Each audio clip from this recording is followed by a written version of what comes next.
Bonsoir à tous, ravi de vous retrouver pour le flash de 18h sur la télévision du Burkina.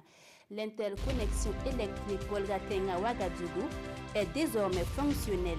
Les présidents burkinabés et ghanéens ont procédé cet après-midi à la mise en ligne de cet important projet qui permettra au Burkina d'importer 100 MW, ce qui représente 35% de la demande actuelle en électricité. Ce sont plus de 55 milliards de francs CFA qui ont été mobilisés par des partenaires pour faire de ce projet une réalité.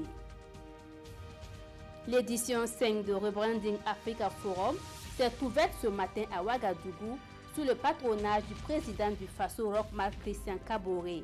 Ce forum qui se tient pour la première fois en Afrique réunit des acteurs du monde de l'économie et des finances. Les défis de l'économie verte en Afrique constitue le thème des travaux de cette rencontre qui doit durer 72 heures. Ce 5 octobre, la communauté internationale rend hommage aux enseignants. Au Burkina Faso, les enseignants ont répondu à l'appel de leur syndicat à travers une marche. À cette occasion, ils ont remis aux responsables de l'éducation leur doléance, une doléance liée à la mise en œuvre du protocole d'accord signé avec le gouvernement. Cette année, la journée se tient sous le thème « Droit à l'éducation ». C'est aussi le droit à un personnel enseignant qualifié.